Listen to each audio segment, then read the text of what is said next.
Si mes calculs sont exacts, lorsque ce petit bolide atteindra 88 miles à l'heure, attends-toi à voir quelque chose qui décoiffe.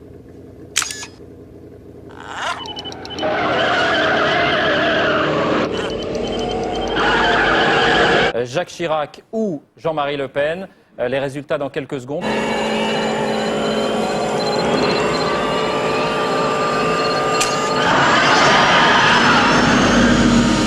Pour la première fois depuis 1974, le duel cathodique de l'entre-deux-tours n'aura pas lieu.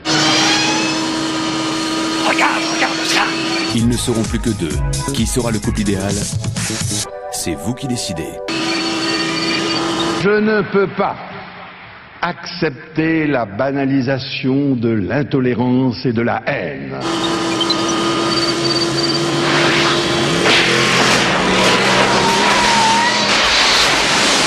Jacques Chirac est élu président de la République.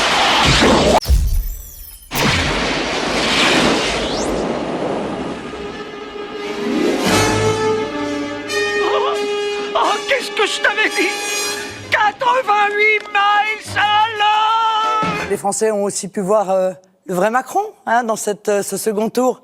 L'enfant chéri du système et des élites. Mais regardez ce que vous avez fait, vous avez désintégré Einstein. Calme, voyons, je n'ai rien désintégré du tout. N'attendez pas autre chose. Moi, je ne vais pas vous dire que vous êtes la véritable héritière. Je peux t'assurer que les structures moléculaires d'Einstein et de la voiture sont intactes. Intacts? Mais merde, où sont-ils? Ils sont là. Tu devrais plutôt demander, mais merde, quand sont-ils? Merci à vous deux pour ce débat. Avec On est François Hollande. à exactement Madame Le Pen. S'il vous plaît, non, mais c'était. Je ne suis pas. commence Je pas. ne suis On va pas pour ma part dans un spectacle télévisé. Je suis perdu, il y a des trahisons de tous les côtés et je sais vraiment pas pour qui je vais voter ce soir. Complètement paumé. Il y a vraiment de la tension ce soir. Nous avons toujours été un pays généreux, un pays ouvert, un pays qui a été la lumière du monde et pas le pays de l'obscurantisme. Je l'ai envoyé dans notre futur.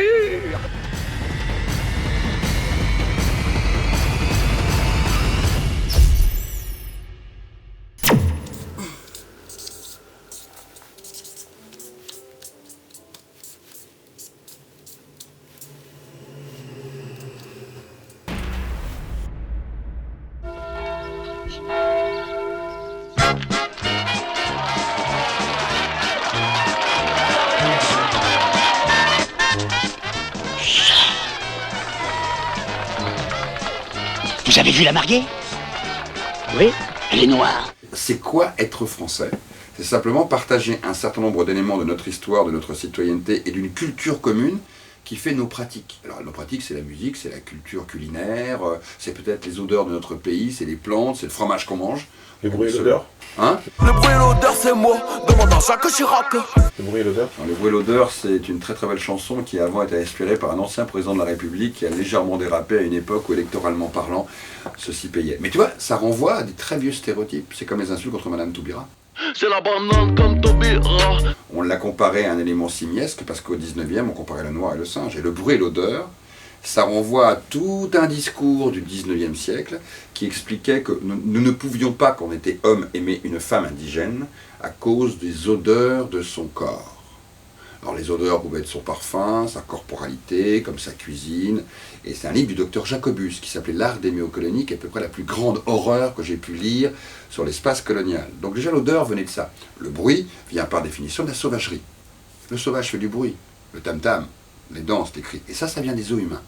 Donc en fait, sans le savoir, l'homme qui va inventer le musée du Quai Branly était en train de nous sortir l'un des plus vieux doubles stéréotypes du 19e qu'il remettait au goût du jour pour aller gagner quelques voix électorales à l'époque d'un RPR déclinant et d'un Front National montant. Elle est même pas café au lait, elle est noire. Puis lui, il est blanc. Et alors? Ah, il est blanc, elle est noire. Elle est noire. Oh. C'est tellement réputé, le cul des Africains, qu'ils en ont même exposé au musée du Fion à Paris. Musée de l'homme, je vois que tu connais. Hein? La Vénus Hottentote. Allez sur Internet en rentrant chez vous. Hottentote avec un H.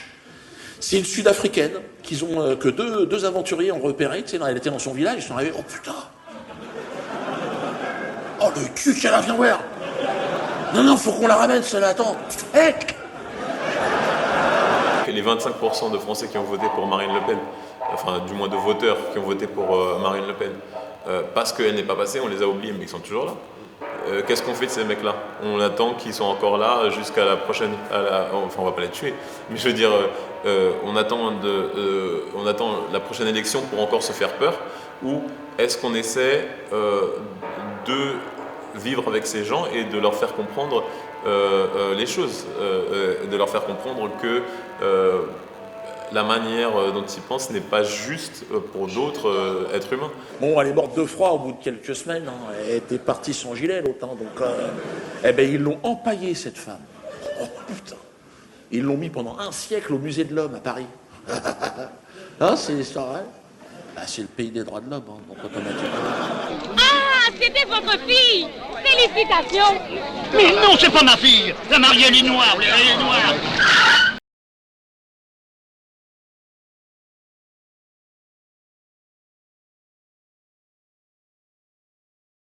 Haïti, c'est un vrai beau pays, mais il y a vraiment des trucs bizarres dans ce pays, c'est quand même le choix des prénoms des enfants. Moi, je suis la preuve vivante que les Haïtiens sont fous alliés. Je m'appelle Certes, pour ceux qui ne me connaissent pas. Donc Certes, c'est mon vrai prénom. C'est écrit C-E-R-T-E. Voilà. C'est un adverbe avec une faute d'orthographe. Et en France, c'est bizarre. En France, c'est même pas un prénom. Mais en Haïti, je passerais crème. Dans ma famille, j'ai un grand-père qui s'appelle L'Hérisseau. Si. J'ai un oncle qui s'appelle Fisté.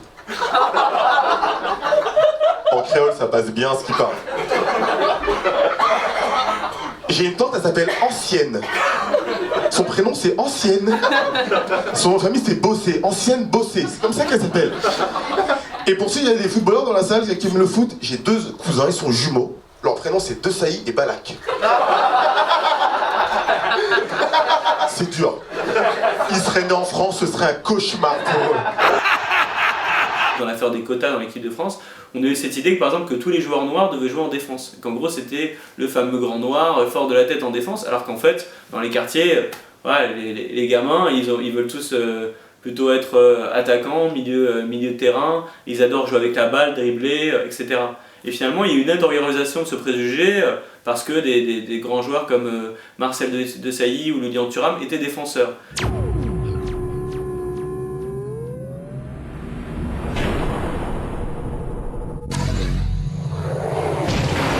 Et si bien que pendant 10 ans, dans les centres de formation, on a laissé passer des pépites parce qu'on les considérait que c'était trop petit, pas assez physique, parce qu'on avait intériorisé ces préjugés, et des gens comme Antoine Griezmann, comme Ribéry, même comme N'Golo Kanté, bon, donc on voit bien que c'est pas une question d'ethnicité, sont passés au travers parce qu'à un moment donné on s'était mis en tête que les forts, c'était les grands blacks qui mettaient des coups de tête pour dégager le ballon.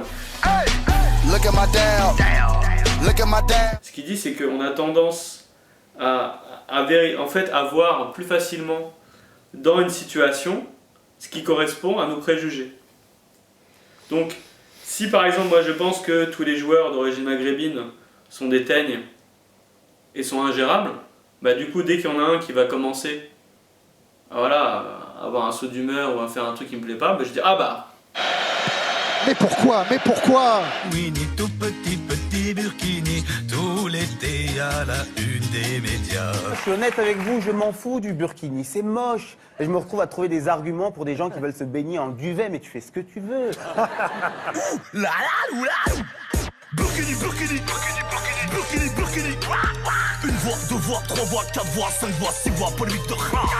On n'a pas du tout ces traditions qu'on commence à avoir en France, à vouloir décider comment les gens vont s'habiller, comment ils vont manger, c'est pas l'État de décider ça. En France, à mon avis, il y a plutôt un manque de féminisme qu'un trop-plein d'islamisme.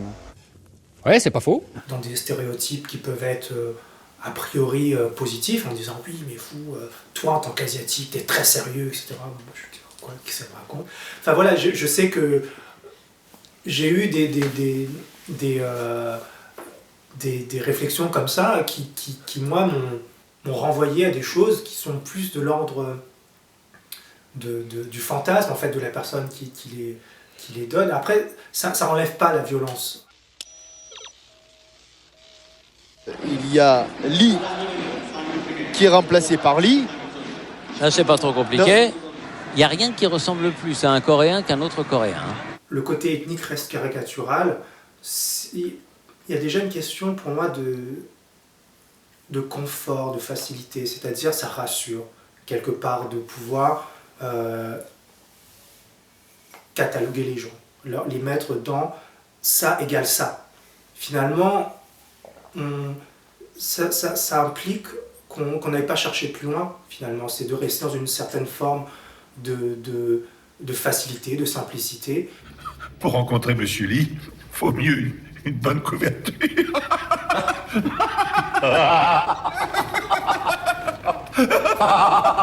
Oui. Sinon, je me mettrais dans le beau drap. Wagon lit. Bon, Hubert, je crois qu'on a vu le tour du sujet.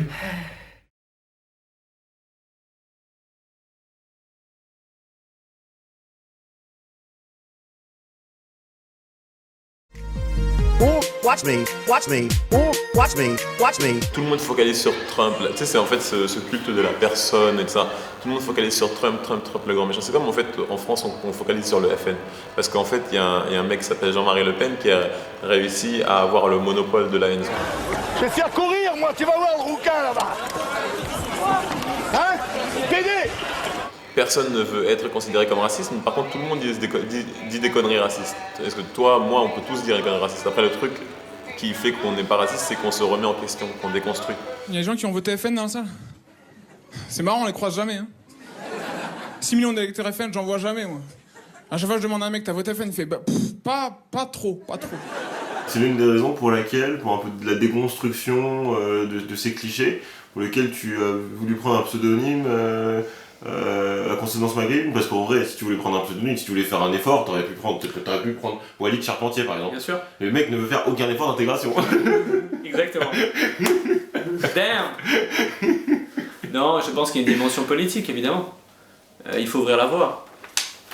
Moi, j'espère juste que dans 10-20 ans, en fait, ce sera tellement plus un sujet qu'en fait, on verra le nom, on se dira pas, tiens, c'est un écrivain français d'origine maghrébine ou c'est un écrivain étranger, qu'on se dira juste, bah, c'est un romancier. Vous êtes juif? Comment ça, Salomon, vous êtes juif? Un stéréotype, c'est pour ça que c'est intéressant quand on travaille sur les jeunes, c'est de leur expliquer que c'est toujours une construction culturelle. Il y a toujours un processus. On sait d'où il part. On sait à un moment comment il monte ou comment il devient efficace. On sait s'il discrimine encore ou pas. En tout cas, il a une culture. Il a un récit, il a des images, il a des imaginaires. Il ne vient pas de rien. Ils peuvent se populariser extrêmement vite ou très lentement. Mais en tout cas, il fabrique un moment indiscriminant. C'est un déjeuner, un goûter délicieux, banania, banania, banania, bien bon, banania, banania, banania. Si tu regardes en termes de vivre ensemble et de... Ouais, on a perdu un peu, quoi. On n'est pas énormément dans la justice. Ouais. Cette œuvre-là, c'était ça. Si tu peux être une femme noire musulmane, donc l'œuvre s'appelle Mariam, et être française aussi. La France fidèle à ce qu'elle représente dans l'imaginaire universel, fidèle à sa réputation de patrie des droits de l'homme, la France des Lumières reconnaît aujourd'hui que ce crime qui était légal, qui était officiel, qui était justifié également par des textes ecclésiastiques, ce crime était un crime contre l'humanité. C'est le pays des droits de l'homme, ça c'est vrai. C'est pas forcément le pays des droits humains. Sous couvert d'une prétendue égalité, en fait on fait jouer la neutralité, ça veut dire qu'on fait jouer la domination. Être neutre, c'est être du côté du masculin. C'est pas être du côté des opprimés qu'on n'entend jamais. Mon nom est Camila Kanikoba et je représente la région de Lima. Mes mensurations sont 2202 féminicides en 9 ans dans mon pays. And of course women must earn less than men because they are weaker, they are smaller, they are less intelligent.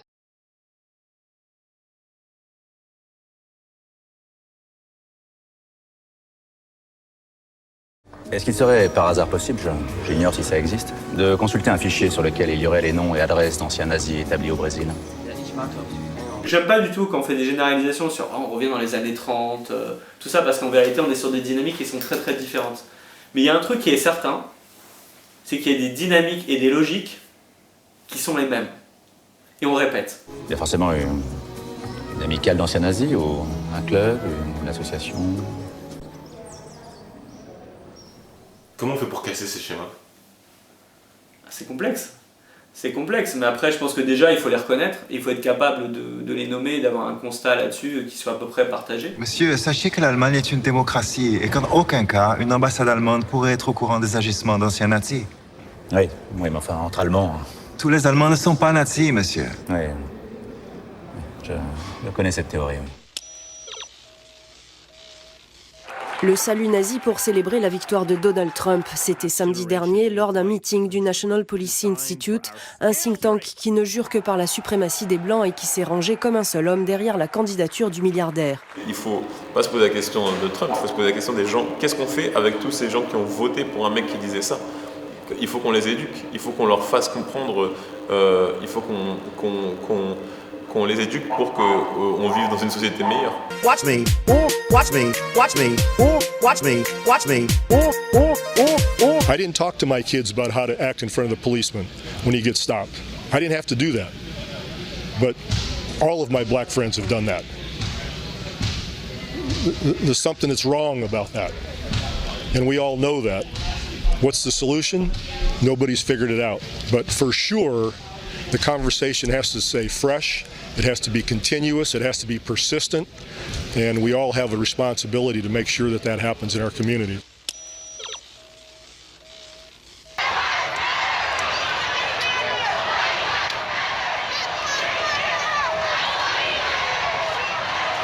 Je pense qu'il est important de comprendre le mécanisme du racisme pour pouvoir le dépasser. Par exemple, j'ai eu la chance de comprendre très tôt le mécanisme du racisme et je sais que c'est pas moi le problème. Donc c'est un peu se projeter sur quel monde on veut, nous, et essayer de le moduler à son échelle. Et déjà son échelle c'est énorme parce que chaque personne a une échelle qui touche celle d'une autre et d'un autre, etc. Et à nous tous on peut changer plein de choses en fait. Je dis dans les écoles, faites bien attention. Lorsqu'on parle du sexisme, ce sont les hommes qui ont un problème. Lorsqu'on parle de l'homophobie, ce sont les hétéros qui ont un problème. Lorsqu'on parle de racisme envers les Noirs, ce sont les personnes de couleur blanche qui ont un problème, pas les personnes de couleur noire. On me dit que des Juifs se sont glissés dans la salle.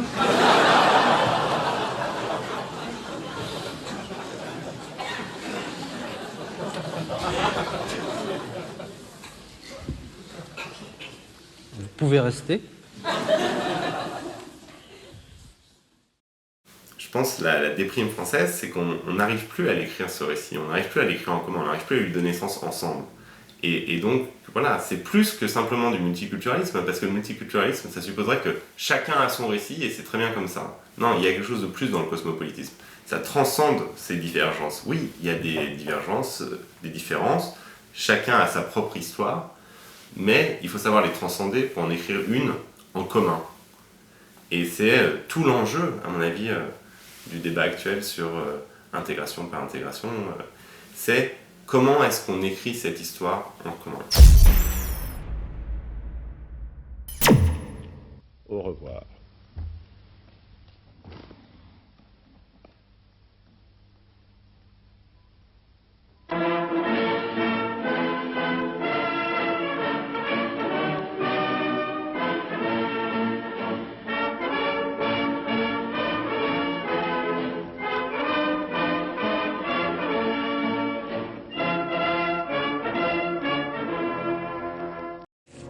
Mon but, c'est d'élargir notre perception de l'humanité, d'où nous venons, où nous allons, les soubresauts et les péripéties, les périls et les promesses. Peut-être même trouver une réponse à cette éternelle question. C'est